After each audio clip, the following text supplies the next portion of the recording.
That's us, Chair. We're live. Thank you. Okay. So, welcome, members. We are open and welcome to the public. To anyone who is joining us in the gallery, you're welcome to use Wi-Fi, but put your phone on silent or airplane mode. As always, members, welcome to the 54th meeting of the Committee for Finance in the 2022-27 mandate. As always, the committee will be recorded and broadcast throughout Parliament buildings and online. Agenda item 1 is apologies. We don't have any formal apologies. We do have one member who said they might be a bit late. Yes. We have a couple of people joining us remotely. Agenda item 2 is declaration of interests. Members are obliged to declare any relevant financial or other interests at each committee meeting. Are there any interests to declare? No. Okay.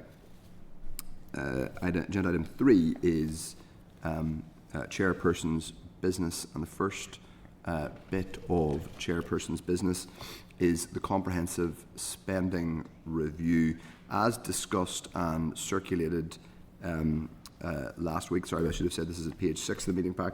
As discussed and circulated at last week's meeting, we have been provided with a copy of the Chancellor's spending review document. The committee has already agreed to seek a copy of correspondence from the Minister of Finance to the Minister of Communities regarding Casement Park, and for the Department's assessment of Chart 5.5 within the CSR report, which illustrates the real terms increase in total DEL between 23-24 and 28-29, and specifically that Northern Ireland is lagging behind other devolved jurisdictions. Members also requested more information in respect of the Growth Mission Fund, which is also referenced in the report. So I suppose we haven't got those bits back yet from the department, but just to say, I think it's very important if we could just, if the department is listening, it's particularly important that we get the, I think both of those, and especially around Casement Park, because there'll be a lot of public interest in that project. Okay, unless members wish to raise anything about it. Cash Access UK, the next item, sorry, is Cash Access UK's annual review for 2024. So members, that's at page 138 of the meeting pack, and that's a copy of Cash Access UK's annual review, and that's to note. Unless anybody wishes to say anything, Deputy Chair, you want to? Yeah, thank you, Chair. I had received this in email, and I just thought it was interesting, given that we'd had some pieces on it in our inquiry, but I'm just trying to scroll to find where it was. But I just thought it was off note that they'd quite a significant profit for the year. I think it was 13 million I'd pinged through. Just they're operating as not for profit, and a bit of conversations around banks paying to be a part of it and what it meant. But they note their profit, but they don't say we're reinvesting it in anything else. No clarification. So maybe. Okay. Wouldn't do any harm to follow up on Yeah, something that makes in sense. terms of Yeah, it, because I that think was that's a good idea. much of our piece. Yes, definitely. Okay. So, members, the next agenda item is a policy delivery report from Pivotal. Pivotal recently published a report entitled Policy Delivery in Northern Ireland. They interviewed 30 former ministers, civil servants, special advisors and MLAs, as well as business and voluntary sector representatives and other public sector leaders.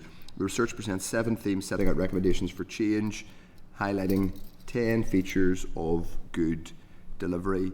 I think some of the findings in this are very interesting and useful, but I also think some of them are pretty scary and worrying. I would suggest that we should keep this ready for us when we look at civil service later this year, and also think about inviting Pivotal back, either to contribute oral or written evidence when it comes to looking at civil service capability and HR issues, because obviously we're touching on HR management and absence, but we also, I think, will be looking at some of the strategic things around performance, and we can ask them about that and broader civil service performance questions. Anyone else wish to come in on that? Steve Aiken. Yeah, thanks, Chair. No, it's interesting. I was reading the Pivotal report and also reading the report from the Northern Ireland Audit Office about our ability to manage procurement and large projects. I mean, we've had 3 incidents fairly recently with, obviously, with the A5, which is in everybody's mind, but also what was going on with the Dalradian public inquiry, and the recent investigation of Northern Ireland Water, who I think it's the only time I've ever seen any public body being investigated for spending sort of like 0.0003 of its budget overspent. It's just that it's interesting when you look at the pivotal report about the concerns that they raise about sort of generalists against professional and sort of subject matter expertise. So I would fully back you up about getting Pivotal to come in and talk to us, and maybe look at maybe when we're looking for other people to come and give evidence, anybody else who's got sort of particular procurement expertise, because obviously that's going to be a key theme of non-delivery. Yes, I think that's right. I say a couple of things. One, we will be able to get the pivotal people in front of us when we look at civil service matters. I'm going to come on and say something in a second on A5 and our interest in it specifically in relation to the major projects work. But that does connect to some of the civil service competence stuff we're looking at. In terms of the fiscal council, I think we've kind of noted that report, and obviously, in a sense, the Department of the Committee for Infrastructure is taking a lead in terms of looking at water. We will ourselves be looking at the Fiscal Council in the context of the Fiscal Council bill, so we'll have the opportunity to look at that. We can think about the role of the Fiscal Council as a scrutinizer of delivery, when we look at or if it should have a role in scrutinising delivery when it comes to the Fiscal Council bill. So I think all those points are pertinent and noted. Thank you, Dr. Aiken. Okay, everybody else happy? We will move on. The next agenda item is meeting with the Secretary of State. Myself, the Deputy Chair, and Gemma Dolan will attend a meeting with the Secretary of State tomorrow. This is yes, I'll bring that in as well. That is a first step towards improving, I think, scrutiny of the UK government, not just the NIO, by devolved committees. So we will be able to ask some of those questions. Obviously, we will give, and obviously any member, I know it was very short notice, better late than never, but we would have appreciated a bit further notice. Not ideal for people, particularly Thursdays. People start to think about trying to squeeze in constituency obligations, but obviously it remains an open call. So if anyone's diary changes, you're more than welcome to join us tomorrow in Belfast. We will, of course, give a full readout to the committee next week. I imagine we'll be able to touch on a variety of matters that have interested us, and obviously we will be there to speak to engage on behalf of the committee, not in a party context. And it's very important to say that I think people will be will have their own opportunities to engage with UK government representatives on a party basis. This will really be about us engaging as a committee and doing our scrutiny of public spending. I think in the context of post-CSR, there are lots of interesting things to raise, but we will also be making the point that our view remains that we should have the ability to do more on the record committee hearings, but nevertheless we welcome this as a first step in that direction, hopefully. Okay, members are content. We'll feed back next week. Yes, the clerk is very delicately reminding me to raise another item, Chairperson business, which is connected and which we can touch on tomorrow, which is the Public Sector Transformation Board. You have been circulated a piece of correspondence which we only just received today, which is the terms of reference for the Public Sector Transformation Board, which members of this committee had been fairly dogged in asking for. So there's a piece of brief correspondence, and then the detailed annex, which is several pages. I haven't had the chance to go through all of it in detail. Some of it is fairly obvious and self-evident. Other parts of it, I think, require further interrogation, and we should think about further interrogation. Paragraph 11, for example, highlights that the involvement of UK government representatives is centred on representation on the Public Sector Transformation Board and the expenditure, and this is something that members should raise queries about, and the expenditure of the £235 million ring-fenced funding as part of the financial package for the returned executive, given that more than half of that money has now been spent, and I think we're anticipating that most of it will be spent in this financial year, or that will be certainly it'll be allocated in this financial year as part of the second call. I suppose the question arises as to whether that will be the end of the UK government involvement in the board, or whether the board will continue in some form but without the UK government, if it's given that the bit of it that was specifically from the executive restoration package will have been finished. So I think those are important points. I also think another point that comes up is in the next section, which is in relation to the work of the board, where paragraph 13 says that PSTB is in place to support executive ministerial decision making, and it's clear in another part of the terms of reference that it's that decisions are ultimately for the executive. But then paragraph 16 makes clear that the board will be reporting primarily to initially I should say to the finance minister. So I suppose it would be helpful, and we could ask this question tomorrow, as to what other engagement happens with other parts of the executive, or whether it's simply to the finance minister. But it's useful to have these rather than not have them, having asked for them for some time. Reference to new members? Yes, there are new members, of course. I should have said that. There are 2 new members, one of whom has just been discussed, and I should have been canny enough to mention it whenever Dr. Aiken raised her. One of the new members of the board, there are 2 new members of the Public Sector Transformation Board, one of whom is Gareth Hetherington, who's well known to this committee, who's head of the director of the Ulster University Economic Policy Centre, and the other is Helen McCarthy, who is the executive's chief scientific advisor, who's just come up in a previous conversation. So they have been added to the Public Sector Transformation Board, which is interesting. Dr. Aiken. Yeah, thanks, Chair. So it's interesting about the word centred. I was just looking at my MOD, Ministry of Defence, accounting for non-accountants, public money thing. And centred means focused on but not exclusive to. It was a very interesting use of the word centred in that. So something we could be probably seeking clarity on. Well, yeah, although I'm not sure how much thought will have been given to that. But you're right. It seems like a word that's a yoga instructor might use, to be honest. But anyway, we can ask. We could ask, I suppose. We could ask now what they mean by centred. But anyway, okay, that's to note. Otherwise, unless anybody else wishes to come in on it. There are other forms of exercise. Didn't change. Okay.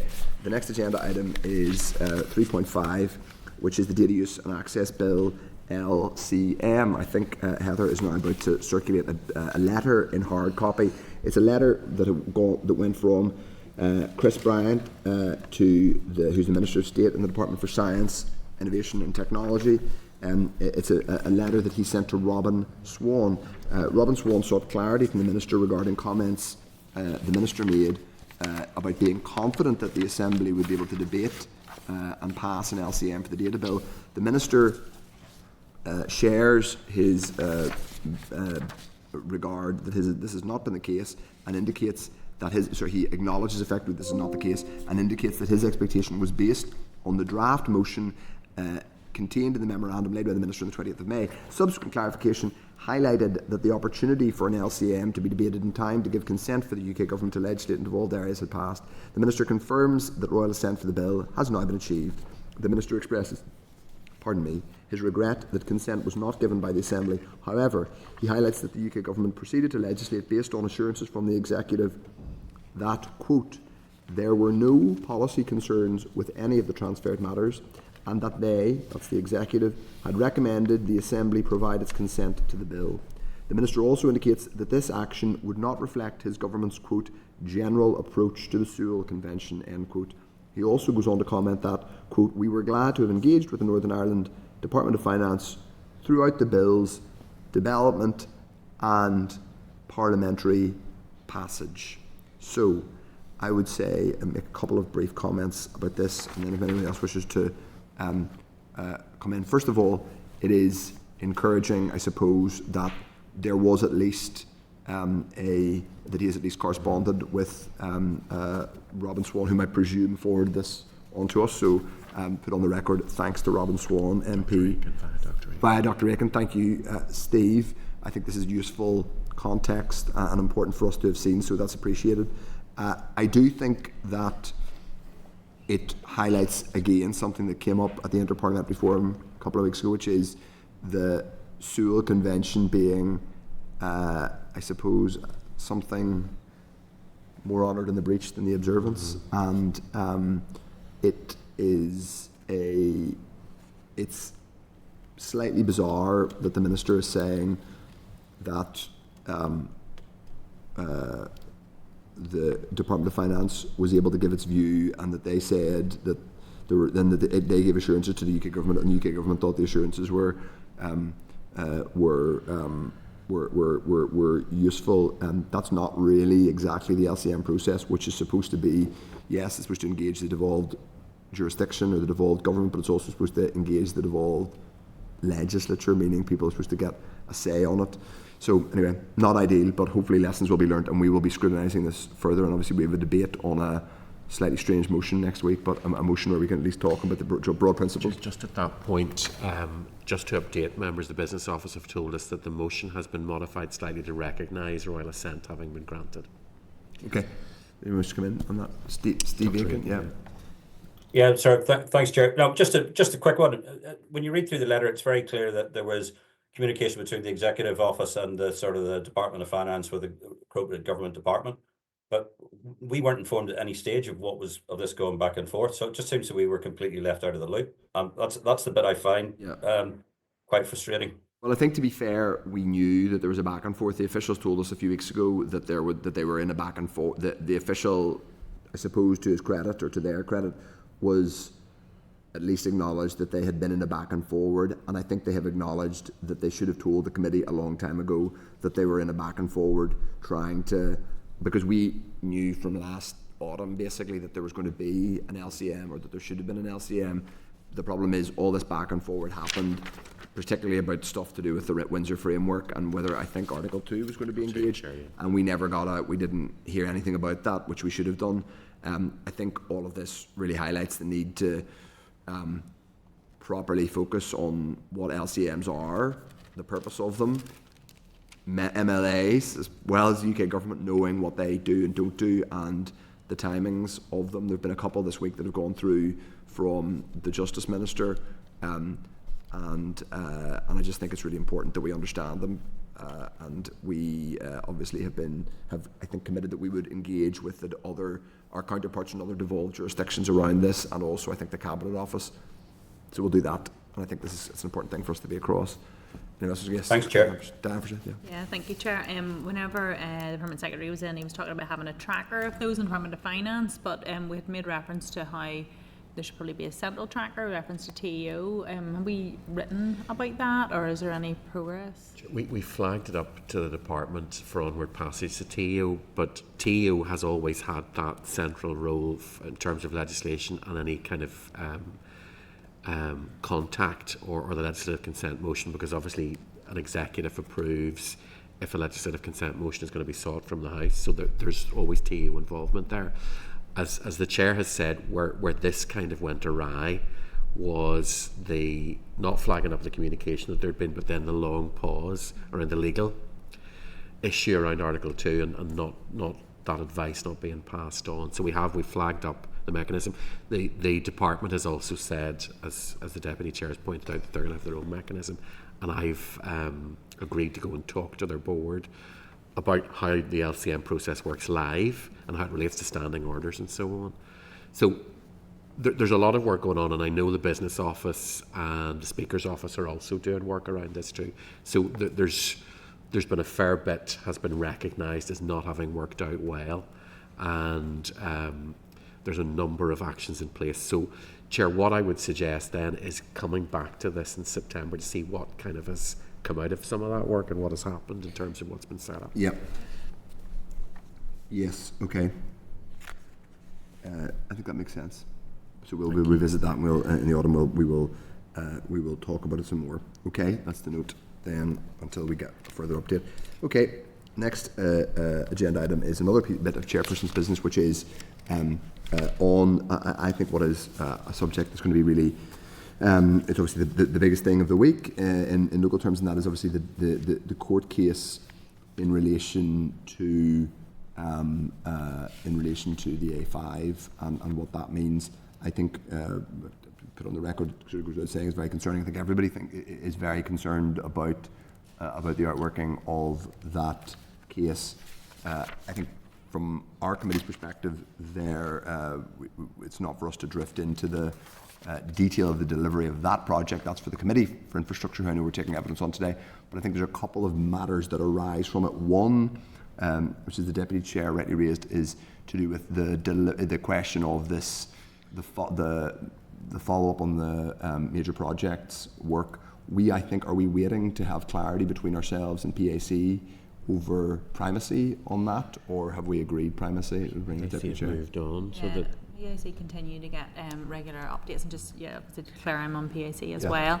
But we have, as this committee, because the Finance Minister and officials have responded, we've had sight of the recommendations coming through Department of Finance. So I think that it's perfectly reasonable that on the back of that we ask questions around whenever this progressed last year, how this went through the different control mechanisms, the things that were missed, and the recommendations related to that. And I just also wanted to raise as well, outside of the PAC and the major capital projects review, the actual budget implications. So for this particular year, I think there was something like £80 million of Irish government funding that was committed for this year. And just around that, is that going to, is there going to be a hole in the budget now? Will that be able to be carried forward? And also, a lot of talk about the compensation for the farmers now that all these orders have been vested, and where is that going to come from? And a lot of budget concerns. So if we could raise both of those strands, I think it would be quite important. Both those, and I would add to that, I think on the Irish government funding, any questions about the allocations in this financial year, because I don't know. I mean, I've heard educated. I hope this isn't the case, but educated guesses that it will 25. Lots of the activity was planned for 25, 26 simply can't happen now. So basically, what are the budget implications for that project, and what is the department hearing? What questions is the department asking? Yes, I think to the any other ancillary questions, including compensation, but also this point about. And I hope this isn't the case, but like any knock-on impacts in terms of we don't know yet, because obviously there are legal ramifications that could unfold, and I personally hope people don't JR loads of other major projects, obviously. But what work is the department doing to understand the potential impact? I mean, these are underspends we definitely don't want, basically, but. I think we need to understand what the department's view and where it is in terms of as you say, the response to the major, the findings, the major capital review, because there's a lot of, if mistakes were made here, some of them seem to have been fairly awful mistakes, then they will have happened after that report was published. Okay, members happy enough. And I think we do. Ideally, we would get that before. It would be helpful to get an initial response, if possible, before. Push hard for that. Chair. Yeah, we'll see. I think it would be helpful to at least get an initial response by next week, even if that's tight, even if it's just initial and headline. Okay, members, happy enough. So we're now going to go on to draft minutes of the meeting held on the 18th. That's at page 212 of the meeting pack. Assuming members are happy, content, I will sign those minutes. Grand. Yes. Witnesses here and hands are here, so if you want to drop 5 and come back to it and move straight to 6. That's good, yep. So we are now going to go straight into our oral evidence session on the domestic rates, max cap and early payment discount. We're going to get an oral briefing. I presume members are content that Hansard records this briefing. Members, at page 329 of the pack, there's a clerk's cover note. At page 331, there is a number of relevant documents, including the Minister's statement on the rating policy strategic roadmap, a summary report on revenue raising, consultation. That was the revenue raising consultation of first ordered, which I feel like we've asked Andrew McAvoy about 30 times, which is the one that the Secretary of State, Chris Heaton-Harris, first ordered way back in about 2023. The consultation started around November 23 and finished up about February time, Yeah. A summary report on revenue raising consultation and a supplementary consultation on domestic rating measures. That supplementary consultation, that was commissioned by the executive rather than a UK minister, or was that a UK minister? Done by the Department of Finance, yeah. That was by the department without a minister, or? Oh, yeah, it was the supplementary one that we're talking about today. Was by Minister. It was by Minister. It issued in January this year, yeah. Was the one in January this year? Okay, great. Okay, so we didn't get a further briefing paper, but that's okay. We're going to get an oral briefing today, and in a sense, though, that's the most important bit. So, Andrew, I don't know if you want to make a brief opening remarks, and it would be really helpful, actually, I think, just for the record, because there's been so many bits and pieces, so many consultations and rating reviews, so many things announced.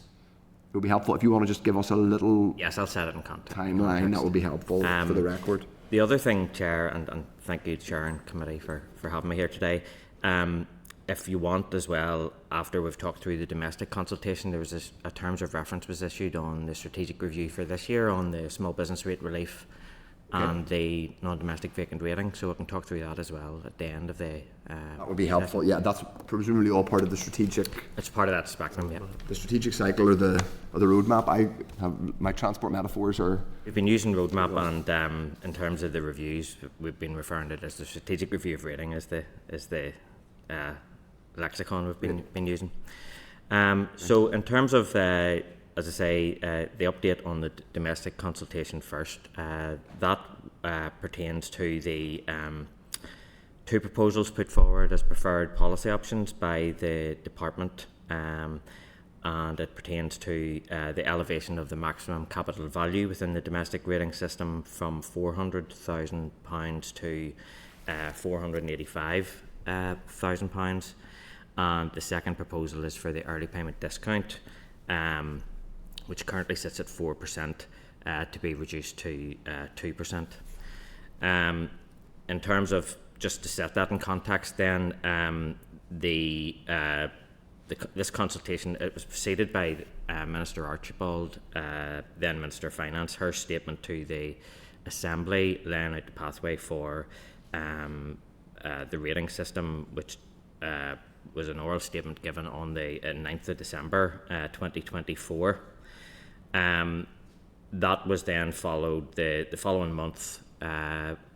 She had indicated that she would be consulting on this matter, and she was in the Department of Finance to launch the consultation on the 29th of January.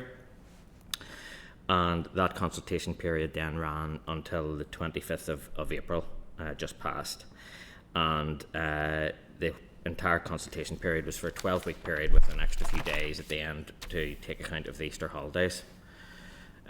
So a few things just to mention in the context of that process. You referred to the Secretary of State's consultation that took place prior to the Executive's return, and I think I have documented before at the committee that looked at very binary sort of options. It was get rid of support or retain support.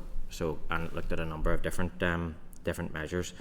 So this one would be more typical. It outlined for each of the areas a preferred policy approach, and then also laid out sub options for each as well. So I think there was 5 options detailed for the cap, and 6 for the early payment discount in total. Critically, from our point of view as a policy directorate in the department, we also used the 12-week consultation period to seek views on the screening processes, in particular with regards to equality and rural for these two policies. And as part of the 12-week period, I also met with the Equality Commission, NI, and the Commissioner for Older People. That was to follow up on some points that had been raised at the previous consultation. And the other point that I just wanted to draw out in relation to this consultation was we continue to use the Citizen Space platform. I'm not sure if members are aware of that, but it's the View to yourselves. Yeah. So. Yeah. Critically, the value to that for this consultation was that we asked consultees that were writing in just to designate their local government district or district council. And I think that's a material bit of evidence in relation to where the responses were coming from, because obviously a lot of the CAP properties in particular are located within 2 or 3 council areas, so it allowed us to sort of see if there was a trend emerging there. the Citizen Space platform as well also allowed for a fairly quick turnaround time in relation to the analysis of the responses received. So we had sought people to provide us with their preferred policy option out of the options available, and there was a free text box. And as I say, they could identify both what sector they were responding on behalf of, or whether they were an individual, and what council area they belonged to. There was 800 plus responses received for each of the policy measures. I think the Minister mentioned that when he was up with the committee. How many? 800, you say? Yeah, I think it was 825 for the cap and 826 for the early payment discount. Yeah. So that's slightly down from the Secretary of State's consultation, but obviously the proposals were much less extreme in terms of what was being put forward. So we did anticipate that, and also one consultation coming on the back of so soon on the back of another. There tends to be an attrition rate there too. That being said, for rating policy consultations, that was still a very high level at sitting at the 800 in terms of people that came back. So just to complete the update in terms of the process end of that then, in terms of next steps, the Minister has the consultation report, which is sort of outlining different, we've done it in a slightly different style this time, outlining direct text feedback basically from people that have provided responses to the department, putting it in their own words, to sort of represent the range of views. And again, that the Minister has now circulated that at executive level for ministers to review and take note of. So that's where it's sitting at the moment, but the process is all complete from our end in terms of the consultation process. And then again, next step will be obviously then to publish that, but we will provide the committee with an advance copy prior to publication, as we usually do for the reports or terms of reference. So that's a sort of factual update on where we are with the domestic consultation. Do you want me to talk you through the strategic review and to give us a very brief sense of where yeah, you are? I mean, it won't take too long. So I mean, in terms of the terms of reference for the small business rate relief and the NDVR, those are two areas that were highlighted by businesses in terms of engagement with the department whenever the executive first returned, and they have said that those were the two priority areas that they wanted us to focus on in terms of reviews for the forthcoming year. The terms of reference were published shortly after the publication of the cost of doing business report that was tabled by the Finance Minister following publication by Ulster University. And I had also held meetings in March and April with a lot of our key stakeholders just to advise them on what the forthcoming process would be. There's 5 phases of that work. The first is to sort of outline the policy history of the policy development for both of those policy areas. Small business rate relief dates back to 2010, and non-domestic vacant rating here dates back to 2004. We then will be looking at, we've actually well progressed work on the research on what happens in other jurisdictions, and likewise we have taken receipt at the end of May on fresh tax-based data from the new bills that just went out, so we have a good idea of the spread. The next step, which has already started, is in relation to the meetings then with the stakeholders. So we started last week, we met with the Royal Society of Ulster Architects, and primarily in relation to the non-domestic vacant rating end of things. Tomorrow I'm meeting with the credit union bodies with regards to the coverage of the small business rate relief scheme, and the meetings that are currently scheduled between now and the end of July that I'll be taking forward. I've got a meeting with the Charity Commission, Federation of Small Businesses, Food to Go, Retail NI, Hospitality Ulster, Cathedral Quarter bids, Enniskillen bids, Coleraine bids, National Federation of Sub Postmasters, and then there are others that we're just awaiting them coming back to us. Those are okay. Yeah, go ahead. Sorry. Yeah, so they're either some of them will be feeding into both of those policies because obviously the likes of the business improvement districts will have an interest in both the vacancy and the small business rate relief. We are then going to follow up towards the end of the summer with sort of a wrap up on access to cash. I think, Chair, at one of the last evidence sessions, you had made reference to, the potential for small business rate relief for ATM machines generally, given how few there were left in the valuation list. And likewise, we have been taking forward sort of more integrated work with Solace and Nilga, because obviously they have an interest in terms of the regeneration angle, and the councils own half of the tax base here. So we think that we've been working more closely with them over the last year or so anyway, following the executive's return. So the critical thing about that piece of work is that it is being taken forward now to facilitate the executive making decisions and changes if they're desirable from the 1st of April 2026. There's two things that are coinciding with that. The first is that there's a fresh revaluation exercise that's being taken forward. It will come into operation on that date, and likewise in England and Wales they're taking forward their sort of parallel work on transforming business rates. So we're trying to run our processes in parallel with the process in England and Wales.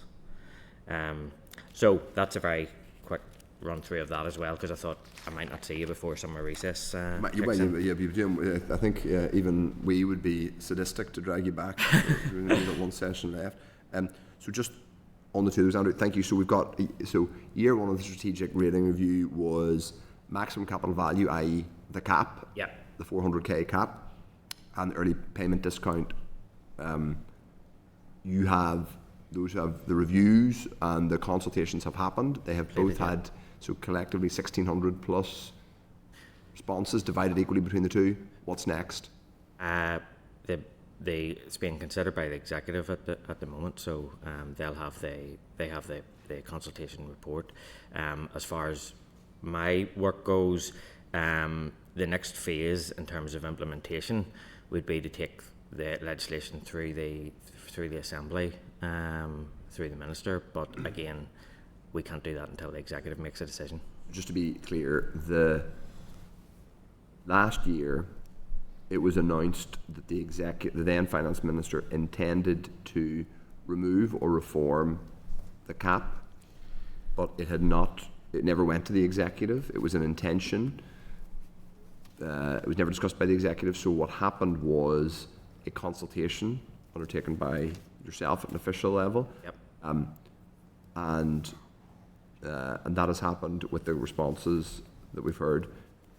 Has the executive paper, has the Finance Minister recommended to the executive that they remove the cap or move the cap from 400 to 485?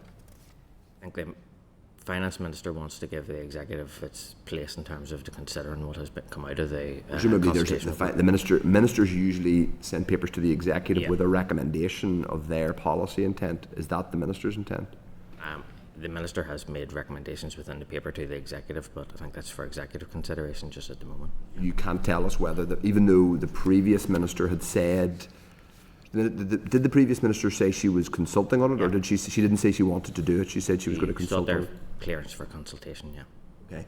The Finance Minister has given it, but it's not, you can't tell us whether he's saying do this, or it would be quite strange for him to send a paper to the executive and say, I'm giving you a paper on something you might do, but I don't want you to do it, or I don't have an opinion on it. So an executive paper and the consultation report in tandem, If I was being a reasonable inference might be that it would be unusual for a minister to have consulted on a potential change, then send a paper to the executive with no opinion on whether that change should happen. So I would infer that the minister is recommending the domestic rate cap increases. I'd say the Minister will follow that up in due course with the Minister follow up in due course. It's very admirably stone poker faced by you, Andrew, and I look forward to not playing poker with you. You would lose. Or I would lose, I always lose. Same for early payment discount.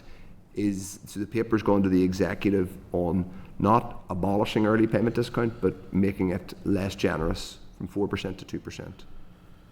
The papers went to the executive following the consultation on that. You're not saying whether it says 4% to 2%, or can I just say, can you tell us whether the paper that went to the executive is specifically offers only the option? So is the only option on the domestic cap from 400 to 48k, or are there other options in the paper? I can't comment on the detail of the executive papers. Do you know when we might know? Do you know when it's being discussed, or has it been discussed? It's issued out to the executive, so it'll be for executive secretariat then to Schedule. Okay, so it hasn't been scheduled to Yeah, discuss at a meeting. No, it hasn't been Do you scheduled by know when it executive went to secretariat. the executive secretariat? Pardon? Do you know when? Obviously, you do know because you would have sent it to them. Do you know? Can you tell us when it went to the executive secretariat? 23rd of June.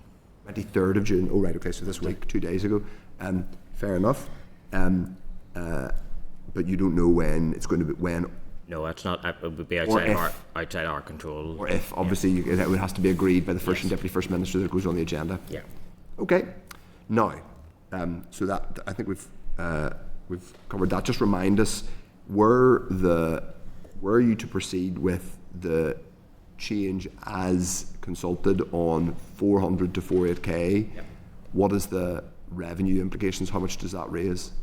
So it raises on the cap around the £5 million mark, but because it would elevate the cap and bring additional value in on the district rate side and the regional rate side, then that £5+ million is then split between two parts of the tax base. So in executive terms, you're talking about 2.4 million. The same. The early payment discount would also is that all the executive? So that's all goes to the executive because they pay for all of that. It's all to the executive, yeah. So should both of these things proceed, it would basically be an extra £4 million. No, the early payment discount costs £8.7 million a year, so it would. Oh, that's if right. you- About to that. So it'd reduce be 10 million basically then. No, to reduce it, it would bring in an extra 4.3. So you're talking about an extra. Sorry. So the overall cost of the early between payment 6 and discount 7 is million pounds. 8. Sorry, the overall cost of the early payment discount is 8. 8.7, yeah. But were it to be reduced by half, obviously you don't get all that 8 back. You get about Yeah, 4.3, yeah. 3. So it's roughly these two measures, as consulted upon, would be about 6. Yeah, between 6 and 7 million pounds, yeah. That's for the executive, and then there'd be a bit to the district councils. Okay. Exactly. So on so that's year one, and we basically wait to find out what the executive thinks, and even if the executive discusses it, so we don't know if it'll ever get on the. Yeah. The executive were to agree to legislation being brought forward, then that would come forward and after summer recess through the normal assembly process. And the intention would be that would be legislated for, and then implemented from the tax year next year. Well, it could certainly be legislated for It them. could be if Yeah. the executive decides to do that. Yeah. They could also decide to do it At a future point in time, at a yeah. future point. And I slightly would suggest, they might not suggest doing 27 for certain reasons, but anyway. Year two then is on small business rate relief and non-domestic rate. So what you are doing is effectively reviewing that now with a view to gathering information to potentially make recommendations about changes. Yeah, I think really we're now starting to get into the real meaty detail of the sort of key policy development here. I mean, small business rate relief actually, it sounds like it operates in isolation as a relief, but it's fundamental to the whole tax design, and that is effectively what is being looked at in England and Wales as well, is like for smaller businesses, for smaller business premises, you know, should they carry the same burden as other types of property within the rating system. And I think not only that, the capacity for targeting the scheme is something that we would want to be looking at as part of this. I mean, obviously we get many representations for targeted relief, for further sort of enhanced relief for certain sectors, so this process will allow us now to build a full evidence base for that.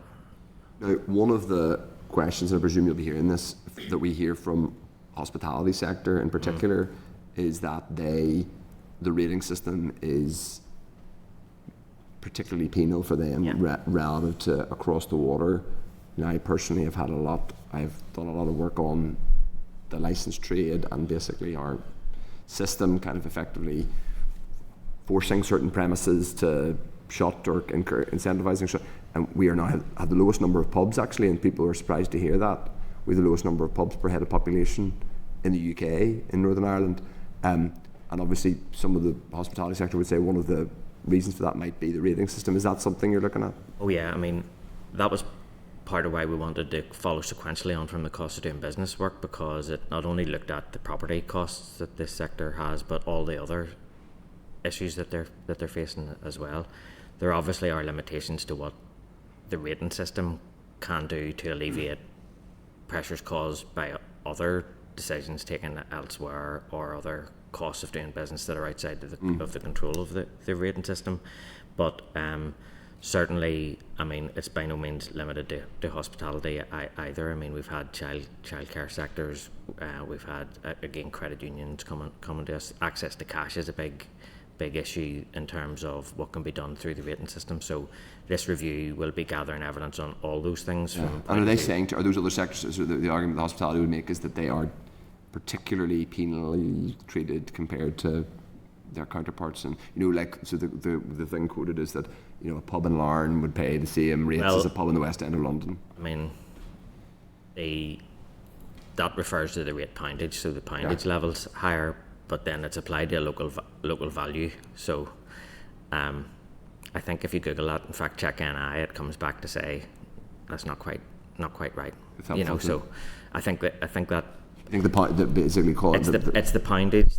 The poundage level is higher here, but the poundage is then applied to a valuation that may be lower. That's not to say that there isn't anything that is worth examining in the issues that they're raising, and I've worked quite closely with Hospitality Ulster since I've taken a post in terms of trying to explore those. But I do think the rates issue is in the queue alongside higher energy costs, the staffing costs that they face, the VAT contrast between the Republic of Ireland and Northern Ireland. So there's a lot in the mix there with the hospitality sector over a short space of time, really. One of the arguments or critiques made of the cost of doing business review is that it was effectively a review of things specifically designed to be things that over which the executive had little to no control, and was then a desk paper exercise that was then effectively forwarded to the Treasury. But are some of the issues that were the only one that the executive has control over obviously is rates, really? Are some of the findings in the cost of doing business review feeding into your work? Well, I mean, the cost of doing business review, Hospitality Ulster had originally asked for the department to do isolated research just on VAT measures, and then post-autumn budget that was expanded up into looking at a wider range of just general costs for business. So it kind of evolved from the discussions with the hospitality sector to start with. But I have to say, first of all, it's a very thorough piece of work by Gareth Hetherington's team in the EU. Second of all, the timing of it was immaculate for the work that we're doing now, because what I always stress to our team is that if we're making policy, we want it to be evidence-based policy, and we are building off a solid evidence based on not only the costs that are facing different sectors, but also how rates sort of sits alongside those costs in terms of quantum. Okay. I think you may be getting, I'm sure given you're going to meet all these groups, I'm sure people here, their local constituencies might be in touch with you about representatives who want to engage with you, Andrew. Well, we said in the terms of reference, we listed some key stakeholders, but we also said others upon request. So basically, we've opened ourselves up to just meeting any business organisation. I should have also said, actually, after we do that process, we're going to do surveys of specific individual businesses as well, routed through those organisations. Sounds good. Yeah. I'm going to bring in others now and indicate, should you just come in, Diane Forsyth first? Thank you, Chair. Thank you, Andrew, for coming back again. It is quite often, but it's great to have you. So you've already sort of answered my first question. There's been no ministerial decisions, and I think it is fairly recognised by everyone that being the only way in which revenue is being raised, any changes to rating policy will be sufficiently cross-cutting that it will Yeah. require the executive to come to an agreement on anything. But if any changes are agreed in terms of the way forward and the timeline, is there any possibility within that timeline that changes can be in place for the 26-27 rates year? For the Or for those two that I've just been consulted upon?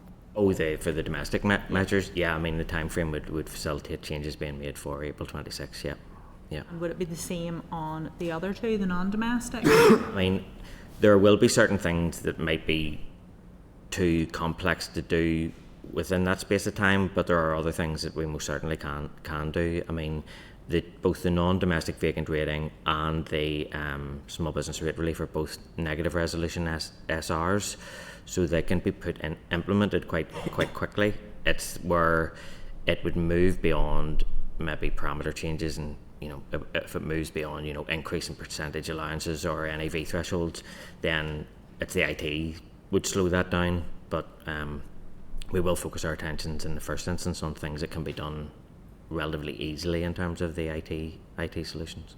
No, it's just good to have clarity on the timeline that we could potentially be looking at changes impacting the 26-27 year. On the next stage of the review, where you're talking about the non-domestic vacant properties, like it is something that's raised with me all the time about the town centres being run down. It's not costing anybody anything, and the struggling business person next door paying their rates. Do you think is that one? That the decision looks fairly likely. Well, I mean that whole area was. I mean, so I met, as I said, with the Ulster Architects last week, and that it was focused purely on that whole issue.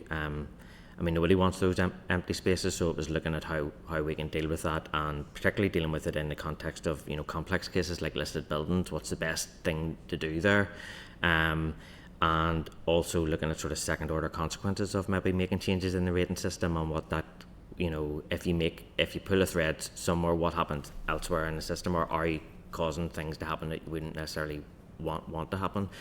We're particularly conscious of deliberate dereliction and meanwhile uses, that are two things that people use across the water to avoid the rates charge. So it's just looking through all those things. Not to say that you couldn't make significant changes in that space, but just to take that extra degree of caution when doing so.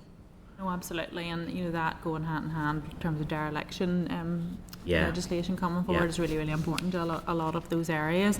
And just one final thing for me, I had raised with you before, and I don't see it coming through in any of the proposals. Is there any indication that there might be a review of rates for people who are building houses, the self-build piece, and at what point the rates come in, especially if people are experiencing financial hardship? Yes. So what we're looking at the moment is the non-domestic side of that equation. We will, as part of the strategic review process, the Minister has talked, by the way, of compressing that process down to a shorter number of years, and we're working with him to see how we can best facilitate that. So doing that will mean that issue will be looked at in the same level of depth whenever that policy comes up on the rating of empty homes exclusions. So you're looking at it in terms of construction projects then at the minute, is that what you're saying? This one is looking at purely on the non-domestic side at the moment, so it will be commercial buildings, but we will be doing the equivalent on the domestic side, and we can take that forward as part of that work. Yeah, that's great. Thanks very much. Thanks, Chair. Okay, thank you. Paul Frew. Thank you, Chair. Andrew, did I hear you right there when you said that the Minister has asked you to look at reducing the 10-year review? Yeah, I think the Minister's talked about that as well publicly. So I mean, he has said, if it's possible to compress that time frame, it's something that he's interested in doing. So I think we'll be looking at in the context of what are the next batch of policies that we'll look at, and how we can maybe bring more policies into scope as part of that work, and then profile it that way. There might be also, we don't use consultants, but there might be a way that we can do that work with maybe looking elsewhere within the department for particular skill sets, to bring people in for a short period of time and help us out with that work. Okay, it probably makes sense in the fact that, you eat an elephant in small chunks, but you don't necessarily need the 10 years to eat the elephant. Aye, and, yeah. and if you do make a change or a tweak in one aspect, Yeah. as you said, pull the thread, Exactly. it could have an impact on another. And I think we are trying to front load those policies that are of most strategic significance to the whole system, Yeah. so that as we sort of come towards the back end of that process, it's smaller, more discrete, isolated policies that can be looked at more quickly. Yeah, okay. With regards to the two in play at the minute, the maximum capital value, and again, I have no issue. The principle of the cap, the maximum value, capital value cap, the principle is okay. And again, if you raise it with inflationary pressures, you know, you can understand why that would be looked at. The one I have a bugbear with, as you know, is the early payment discount. 163,000 ratepayers will be disadvantaged Yeah. by a reduction. That's just under 20% of the ratepayers in Northern Ireland. Do we have, or do you have a breakdown of that 163,000 ratepayers across Northern Ireland? I take it you could break it down in council area. Okay. Oh yeah, I can get that for you. Yeah. Could you get that for us? Yep, absolutely. Good, yeah. It might be quite uniform right across the province. I would expect it would be, but it would just be interesting to know just how that levels out. You did say that it's now at 8.7 million, that cost of the Yeah. early payment discount to the executive. June last year, when we had the first presentation about the Secretary of State's consultation, Yeah. it was 7.4. In the papers here, it's just over 8 million. You've said 8.7 million. I take it that's just an It's just inflationary rise. Yeah, it's, so the original figure would have been the one put forward in the Secretary of State's consultation, and then it's basically 3 years on. Yeah, So, yeah. So just a rise in rates, basically. Yes, that's it. Yeah. You said that you would be ambitious to get this in play for the 26-27 tax year, financial year. No, that would be. I mean, we can make the legislative change for this for April 26th. That would be. I don't think it would be ambitious to make that change necessarily. It's Do you have dependent upon executive agreement. You have it implemented for the financial year 26-27. Yeah. It would Yeah. be, yeah. So you talked about then my questions, and my colleague Diane has sort of alluded to this. You have sent a letter to the executive on the 23rd of June, Monday, I think it was. It's sitting on the waiting room, basically. There has been no indication yet that ministers are prepared to put it on the agenda. Not yet. No. Well, I wouldn't know anyway on that. Okay. Yeah. When will you know as an official? Will you know when it's going on the agenda, or will you know when they've made a decision? On the basis of previous experience, I usually find out the night before, just in case I'm required to go along. So That's usually the case for ministers too, by the way. so yeah, it's executive secretariat that notify you. Yeah. Yeah, okay. Something's for you. I know a wee bit you're paying. You talked, Diane asked you questions around the legislative vehicle. You said you would use the negative resolution procedure. Or the non-domestic ones. Yeah. The non-domestic For the ones? non-domestic ones, yeah. For the two domestic ones, it's again statutory rule, but it's affirmative resolution, so they would require debate in the Assembly. Why the difference? It's just whatever way it was drafted at the time. Right, okay. It can also be influenced by whether it was direct rule that was in place whenever the enabling power was made. Yeah. But normally, where there is maybe a more significant financial effect, it's done by order, affirmative order. But it really just depends. It's dependent on the draftsman's decisions at the point in time. And so, of course, because it's a stat rule, you can't amend it. So it's not as if you can haggle over the percentage of discount from 4 No, to 2 that's to 2 to correct. 1 It's either in to or 2 to 3 it's either a yes or no answer at either that yes or stage. no. Yeah. at that point. Okay, thank you, Chair. That's me. Just this would be drafted as negative resolution then for. Which one now? So this is what I want to clarify. What you're saying. The two domestic measures are- are both affirmative resolution, statutory rule. Yeah. Yes. And the two Full for debates. the small business rate relief and NDVR, most of the changes there can be made through negative resolution SR. Okay, I think that's helpful to clarify. Jerry Carroll. Jerry. Thanks. Thanks, Chair. Thanks, Henry. Just kind of following on from the deputy chair's question about empty buildings, Andrew, if Yep. you can. I had a very interesting meeting with the Vault, a arts charity Yep. in Belfast, and really, really excellent stuff. And basically, they've hundreds of artists in the building, paying an affordable fee to help them to curate and create their art. Basically, what they do is they go around sort of empty buildings with the agreement of the landlord and operate there for a period of 6 or 9 months or whatever it is. Yep. And then they move on to somewhere else, so they can obviously they have a space for the art to be created and the artists to use. They host sort of late night art sessions in Belfast City Centre. I think it's the first Thursday of every month. But they're obviously doing a service for the landlord. They're using the building and preventing it from going further and further into disrepair. Yep. They mentioned to me a number of Department of Finance, civil service buildings in the Belfast City Centre that are empty. Do you have an idea, sort of what percentage, how many roughly there are? I submitted an assembly question just before I asked that, so if you can be quicker, respond quicker than that, that would be useful. So just wanted to see if you're. No, I mean, I don't know how many empty properties are belonging to the Department of Finance, but I do know that there's a significant piece of work that's been taken forward within LPS and setting up a strategic asset management unit, looking at where government owned different buildings and keeping a register of all those. So I might be able to develop that in the context of the AQW whenever it comes in.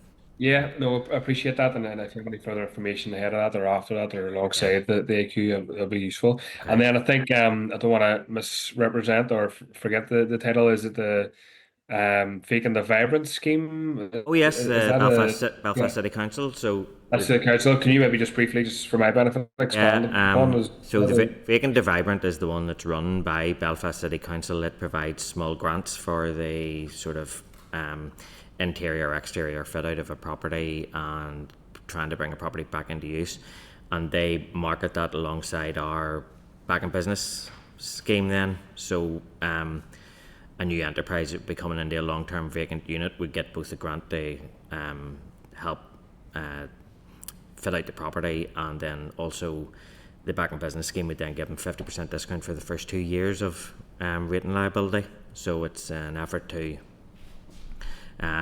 help businesses get established, basically to create a long-term footprint in the built environment around Belfast and other towns and cities. That's more for businesses, I think, rather than community organisations, if I'm correct. So I think there's a bit of work to be done on that, and I think there's some of the grants I think maybe don't fully cover the works that need to be required, and I think there's maybe a general concern as well that some landlords may be using the scheme to kind of get like a paint, for want of a better description, on their building and then sell it on at a higher rate. So I think there's a bit of work to ensure that doesn't happen. But thanks, Andrew. That's useful. I'll pass that information on, and I'll keep an eye for the answer to the assembly question. Thank you. Thank you.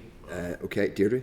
Yeah, no, thanks very much. Both following on Jerry's point a wee bit, Andrew, around the impact, obviously, of reviewing all of the rates. Yeah. And as you say, making sure that we have an evidence base, but also one that can be flexible. So Yeah, maybe looking yeah. at that flexibility that can be built in as well. And obviously I'm conscious that local authorities are doing their local development plans, they're doing locality planning. And I suppose the question I wanted to look at in terms of the evidence base on the one hand, but also any changes as part of the reviews, particularly the non-domestic, Yeah. that we could do to really target more the interventions around regional balance. So looking at that urban, rural, and particularly rural poverty, Yeah. but also addressing areas of poverty and deprivation in a more strategic and focused way with better outcomes at the other end. Yeah. And I'm just wondering, as part of that work, even around the non-domestic, trying to incentivise more, not just businesses, but also the type of businesses in terms of building community wealth. So Yeah. it is around social enterprises, workers' cooperatives, other types of, community makeups, like buildings that are owned by the community. So Yeah, there was obviously money that came via Westminster around Community Ownership Fund. So it's just to see if more can be done in that field as part of the review and as part of your engagement. Can you be engaging? Part of the discussion last week with the Ulster Architects was Yeah. actually in around, how can some of these buildings be brought back into use, or where it is formerly commercial being brought into residential use, basically, because of we have something of an excess of retail and office space post COVID, and some of that tertiary stocks might be unlikely to be used again, you know. So, but in terms of working with the councils on that, I mean, I mentioned in the opening statement just about the work with Solace and Nilga. It's that angle is where we're coming from with that, to match up with their sort of regeneration work. We feel they have a vested interest in it because it's their tax base as well, you know. Yeah. No, and are any of the councils doing any pilots around this? Are you aware of, or are you having any engagements with them, looking particularly at this in terms of particularly around deprivation and poverty? The deprivation and poverty bit is sometimes be complex in the context of the tax system, because it obviously has equal application across the 11 councils, you know, in terms of you're either liable or you're not for the rates. It is difficult to sort of target in on specific areas. Mm-hmm. We had looked at it previously and proposals, but the issue with saying, right, this area can get it is if you're on the wrong side of the line, then the taxation treatment isn't consistent across the board. You know, you've got somebody just outside of that saying, I think we should have been entitled to that support, and it's sometimes difficult to say, well, what's the rationale for, you know, this set area. Now, rural or urban is maybe something that we could work with there, because there are set definitions of it, you know. Okay. And any engagement with universities around that then as well? No, not on the university side of things. The last engagement that we had with them was whenever the Secretary of State consulted on taking the halls of residence exemption away. So whenever that comes round again for the policy review, we will be meeting with the universities and sort of looking at that. Rebates or anything for unis? I mean more in terms of the research work they're doing in terms of the rebates. Yes, so yeah.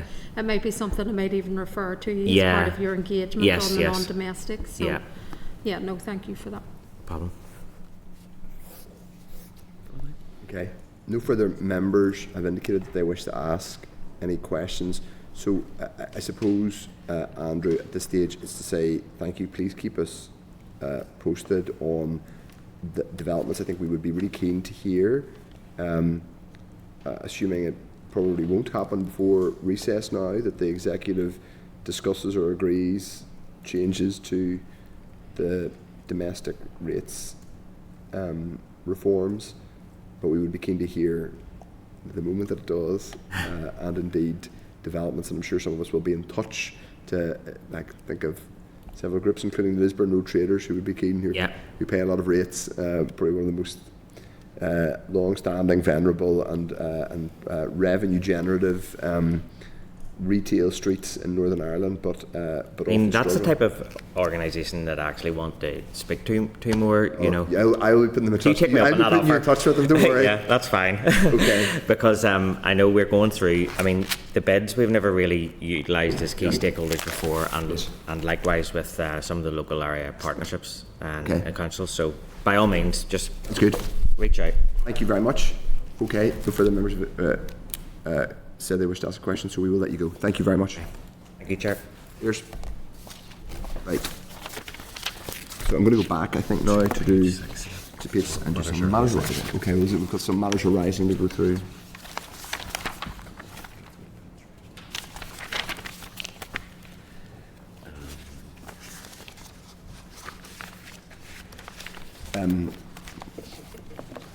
Right. So, members, 5.1 relates to a response we have from the Minister following points we raised, including some of which we have just discussed with Andrew McAvoy. The Finance Minister has responded to committee correspondence which set out issues raised by Hospitality Ulster at our informal meeting with them on the 4th of June. The Minister has highlighted his ongoing engagement with CST in respect of issues caused by the increased national insurance contribution and on the case for VAT reduction for hospitality businesses. In relation to rating issues, the Minister points out that Hospitality Ulster was part of a roundtable meeting in Parliament Buildings last month at which the issue of business relief was discussed. Mr. McAvoy has already given us his view on the hospitality side, but we have already discussed those points with him, including in relation to hospitality, and I hope the hospitality sector was watching. It very clearly is, that is part of the agenda, it appears. Okay, the next agenda item relates to executive procurement policy.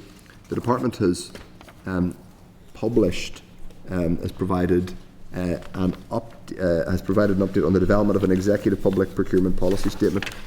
The statement was approved by the executive on the 5th of June, and officials briefed the committee on the 30th of April. Is it published? No. The procurement policy, updated procurement policy statement? Yes. We did have it, did we? We did. We received that. Can you remember received when it? we received that? Okay. We have received that. We have received it, okay.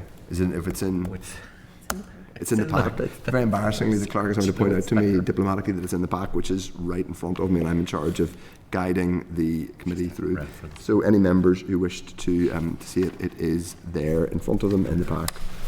Okay. 5.3 is future of the census and population statistics.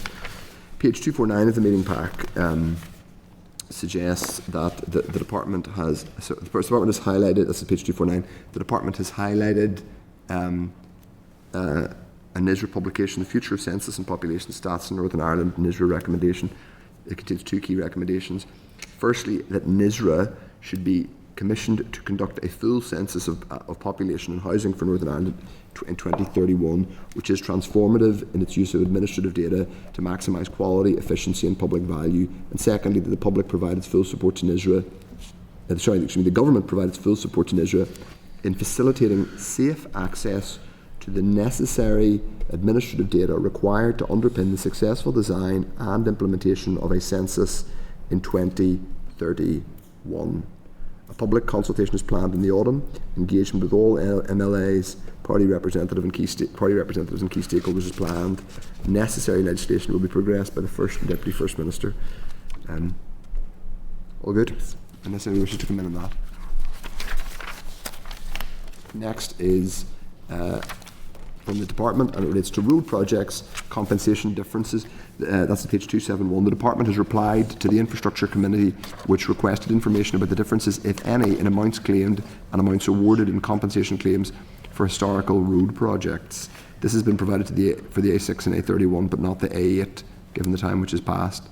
We're copied in as a courtesy, but worth noting that obviously we have asked for, I guess, related information related to the A5 delay and court case. 5.5, Northern Ireland Scrutiny Committee.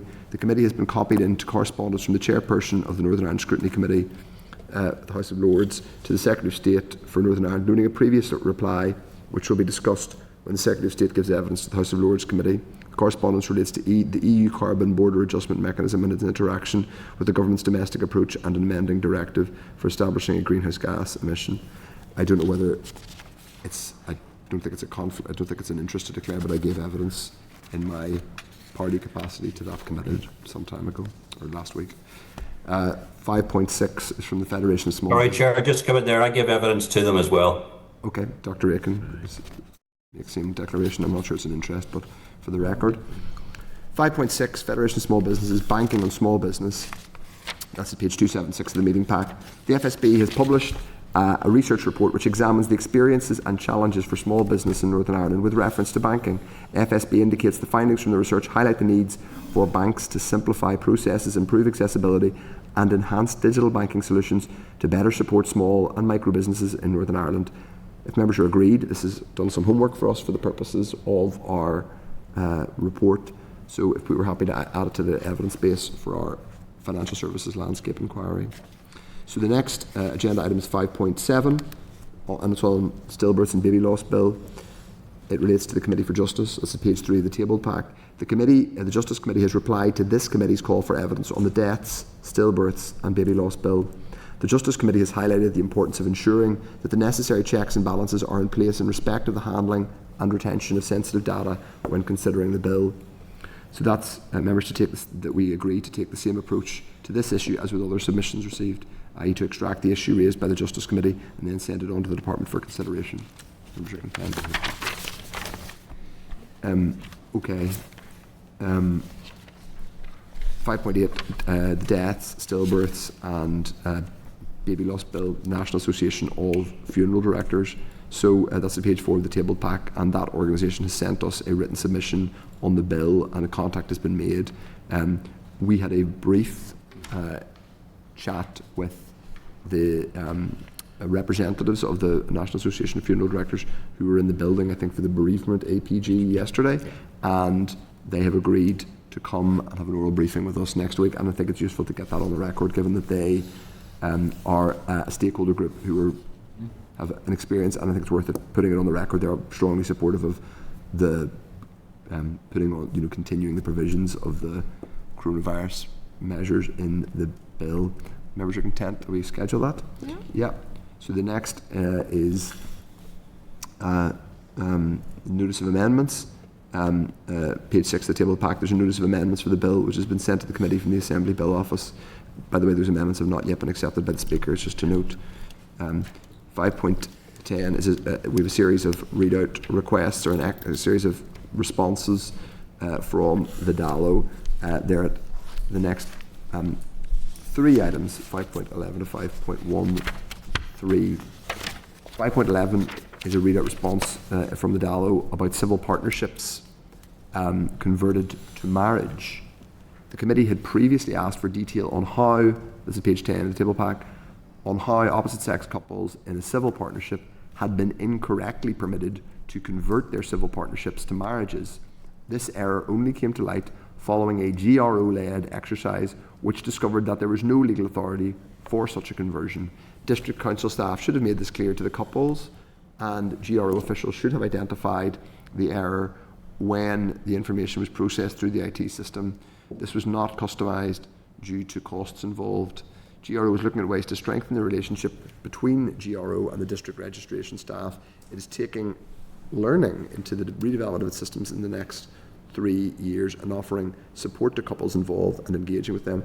Members, I would like not just to get a generic update, but to ask for an update on what specific help has been given to the couples, and whether the department has asked whether this has had any undue, it may or may not, I mean, I don't know, but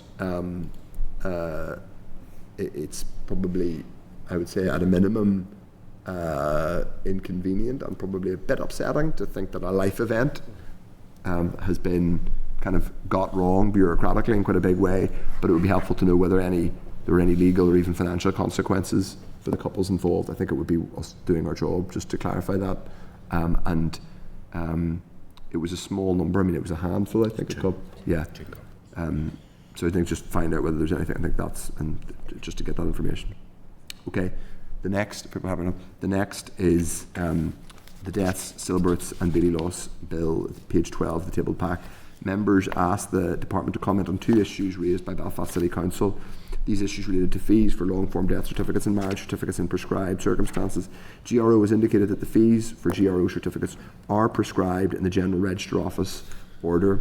GRO will consider the charging policy for the issue of full birth certificates and full death certificates for an infant death, and for marriage certificates for a terminally ill person when the next fees order is being taken forward. Members, the Belfast City Council basically recently agreed to absorb those fees. But that's really to note at this stage, and we will add those responses into our bill report. The next agenda item is a reader response relating to the Chancellor's announcement 2 weeks ago. The committee previously asked for an assessment of the potential for the executive to receive Barnett consequentials as a result of the department's recent, the Chancellor's recent funding allocation of £15 billion. The department indicates that Barnett consequentials in spending review are calculated at departmental rather than a programme level. Therefore, it is not possible to determine how much has been received as a result of the announcement. So this is the transport projects, mostly in England, rather than the comprehensive spending review per se, but this money was included in the comprehensive spending review. However, the executive received 401 million of capital burned consequentials arising from changes to the department's budget in the spending review. Detail, that's to note. Okay. Now we're going to hop on to... Just if it's helpful, while it occurs to me, the public procurement policy statements at page 230 of the main pack, just so that members are aware where exactly it is. Thank you, Chair. No problem. Okay. Now the next item is monthly outturn and forecast outturn May data. So members, that's page 15 of the tabled pack. There is a briefing paper from the department on the 25-26 public expenditure outturn and forecast outturn May position. As usual, the department has reported on 4 expenditure categories: non-ring-fenced resource DEL, ring-fenced resource DEL, capital DEL, and ring-fenced RTC. Detailed tables are broken down by category and department have been provided. Sorry, I should reread that sentence. Detailed tables broken down by category and department have been provided. This is the first month in 25-26 the departments have provided outturn returns. The Treasury agreed that a flatline monthly expenditure profile would be provided for the April return against the 24-25 budget position. Some departments are reporting that the opening monitoring position are reporting against the opening monitoring position, and some have profiled expenditure over this position to reflect confirmed funding that will be reflected in the June monitoring position, which we hope we will get in the next week. Do we know when we're going to have a June monitoring? I don't know if anyone else knows. Chair, officials didn't give a specific. However, members will recall there's an informal with John McBurney and other finance directors next week, so that might be an opportune time to press that further, and then it can be revealed in the committee meeting following that. Okay. In dramatic fashion, potentially. Indeed. Well, we only have 2 plenary sitting days left in which for the Minister to announce. Okay. I think it would be helpful to be kept abreast if the department's watching. In relation to overcommitments, the departments are reporting overcommitments of almost 1.15 billion non-ring fence resource DEL, 151.2 million ring fence resource DEL, and 97.8 capital DEL. A detailed breakdown is at Annex A, beginning at page 23 of the table pack. For non-ring fenced resource DEL, Department of Health, Department of Education, DOJ, DFC and DERA have provided detailed significant overcommitment on this regard. It is anticipated that the majority of the £151.2 million ring fence resource DEL overcommitments will be met by funding becoming available in the June monitoring round. For capital DEL overcommitments, DFC and DERA have provided and DOF have provided further detail. In relation to outturn compared to monitoring position for non-ring fence resource DEL, departments are forecasting a net overspend of 304.7 million against the opening monitoring position, which relates to confirmed funding will be allocated in June monitoring. In respect of ring fence resource DEL, departments are forecasting a net underspend of £402.3 million, primarily due to a £390.1 million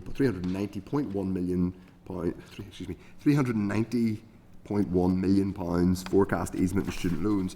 As members will know, and people should be used to it by now, this reflects the consequences of a particular funding model, which looks like there is always a massive underspend in relation to student loans, but it's because of the nature of the way student financing works and the fact that fees here are less than across the water.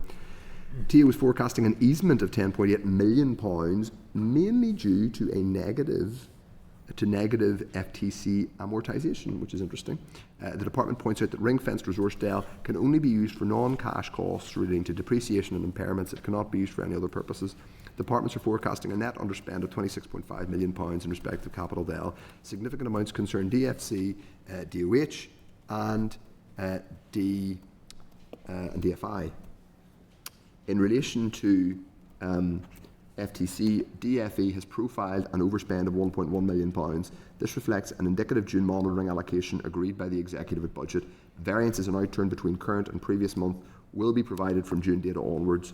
So members, if we're agreed to forward these papers to the relevant statutory committees and also the audit committee. Now, one point, if members wish to come in on them, obviously this is the first. This is the first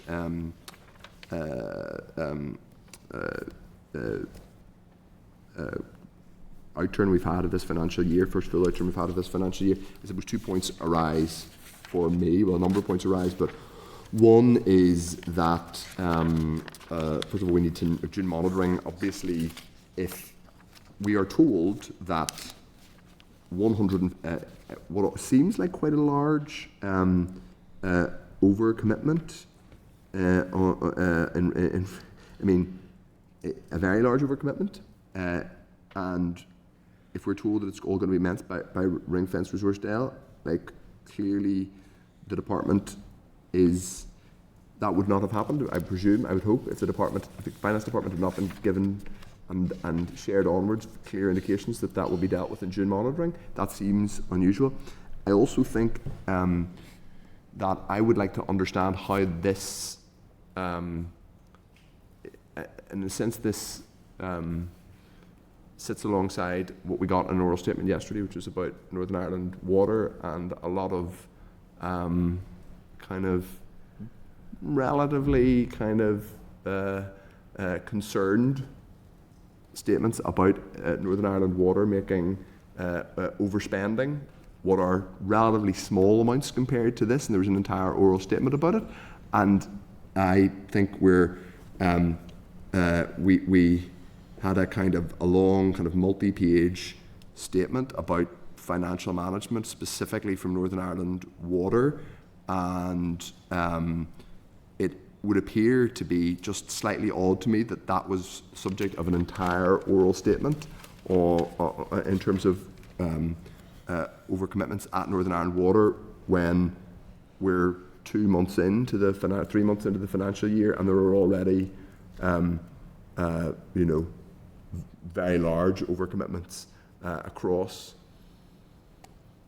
the public sector here, so across departments. So I suppose what I'd like is, if members are content, a view of from the department as to whether what was revealed in the forensic accounting, what we're told is a forensic accounting exercise, and it also a forensic accounting exercise into Northern Ireland Water, whether the findings of that were particularly anomalous or egregious relative to the spending controls that happen in other departments, because at first glance they don't necessarily appear to be. That's not to minimise them. So if members are content, I'd like to have an analysis from the department or a view from the department on that, because we had an entire oral statement on it, but we're not having an oral statement on all of the departments here that are overcommitting almost £1.1 billion of non-ring fence resource. Now, some of that overcommitment is easily explained. But anyway, so I'll bring in other members. Move the Deputy Chair to come in. Yeah, thank you, Chair. And yes, I would agree with you, because those of us that are sitting in this committee see this level of overcommitment and types of estimates every single month coming through, and then a substantial move in it. So I was going to suggest that next week, when we're meeting the finance directors, that we take the opportunity to bring this up, because it did come up last year, and I remember when Joanne McBurney was up, we did ask a number of times, because these overcommitments are absolutely terrifying if they were legitimate, but because we've lived through last year looking at them going from being huge to basically being able to be reconciled. Yes, I know there was allocations through monitoring, but it wasn't in line with what the original overcommitments were, and the lack of reality in some of these estimates and overcommitments, and the perceived culture that if people don't report overcommitments, they're not going to get as much in the monitoring round. So I think the culture around that does need to be addressed. I would agree with you, Chair, but I think it would be good if we were able to address that next week whenever we're having the round table with the finance directors, because it will be good to have them together and together with Joanne there, so that we can just have an open and frank conversation about how that works, because it's not helpful to anyone. It's not helpful to the executive. It's not helpful to the finance minister making allocations. It's not helpful to us when we're scrutinising, or any other committee when they're scrutinising, that if everybody's listing everything as an essential commitment and inescapable, whenever that's not actually the case, how are we supposed to have effective scrutiny or budget management here, or actually know how serious a financial situation that we're facing? So that was following on. Yes, I agree with you in terms of getting some clarity and breakdown of it, but I think it would be a good opportunity next week to have that on the agenda. I think that makes sense. I'll just bring in Steve Aiken in a second. I just want to read something that's in the oral statement from earlier this week, and it says, this is the Infrastructure Minister said, going forward and to avoid future overspend, it is clear that the starting point for budgetary decisions and the monitoring of spend is that these should be based on the amount which has actually been allocated rather than on a higher figure which has not. So how does that statement square with us one day later getting, talking in the Finance Committee about overcommitments of more than 1 billion non-ring-fenced resource DEL and 150 million ring-fenced resource DEL? Either that oral statement was a bit of an unnecessary exercise, or these warnings that were given by the Infrastructure Minister are a bit of a dead letter, at least in relation to other departments. I think we need to understand which. Steve Aiken. Yeah. Sorry. Thank you, Chair. I'm sort of echo what the Deputy Chair's comments are. Look, after the Infrastructure Minister made her statement, I must admit I'm more confused than I was beforehand. The amount of overspend and the NI Water was looking at compared to its overall budget was minuscule. And if you're calling the forensic accountants for that, I'm still not sure what it achieved. And I think the implication was by calling in the forensic accountants, they managed to get more control of their monies and bring it within the sort of the band. It doesn't feel right. So, and bearing in mind, we're seeing right now, which we probably see every year, to be honest, we see overcommitments, and then they'll gradually sort of filter in as we get towards the end of the financial year with the additional monitoring rounds as we come through. I don't sense that we're getting a full picture. I think people are playing a game. So again, maybe these are questions we can ask the finance directors next week. But I'd probably like to get to the bottom of why the infrastructure minister, or why the Department of Finance think, because they're responsible for all the public monies, why they thought that Northern Ireland Water deserves the forensic accountants crawling all over them, when lots of other departments and other ALBs are well out of the band as well. It's just more questions than answers, I'm afraid, Chair. I agree. You definitely do not need one of those particularly big detective magnifying glasses, or like a particularly forensic accountant to point out that there are hundreds of millions of pounds of overspend a few months into the financial year. But apparently PwC, I presume they were paid money to do this forensic report, to find out information that we probably already knew in this committee, and would have been able to establish by simply looking at monitoring round statements. I think there's something a bit skew-if there, to be honest, about all this, but we can investigate further. Okay, members? Okay, thanks, Chair. Okay, we're going to move on now to agenda item 12, which we're sort of slightly jumping around the running order, but the purposes of this is to initially consider our report on banking and financial services. This is an initial discussion. I think we might have an opportunity for more discussions on this, so we will have an opportunity. So this is really just get very initial views. We're going to briefly go into closed session in order to do that. So anyone who's watching, that's why we're going into closed session. Yes.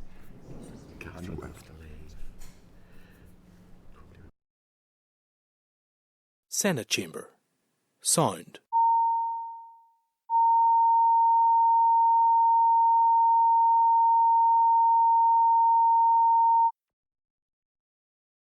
Senate Chamber.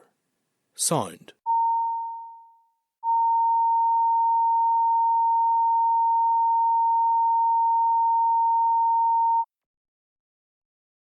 Senate Chamber. Sound.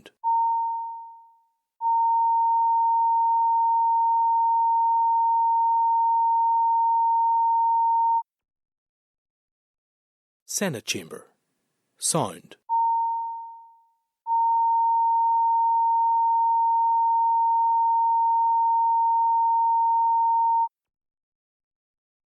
Senate Chamber.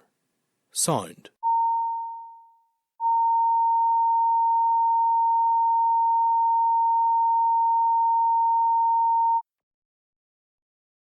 Senate Chamber. Sound.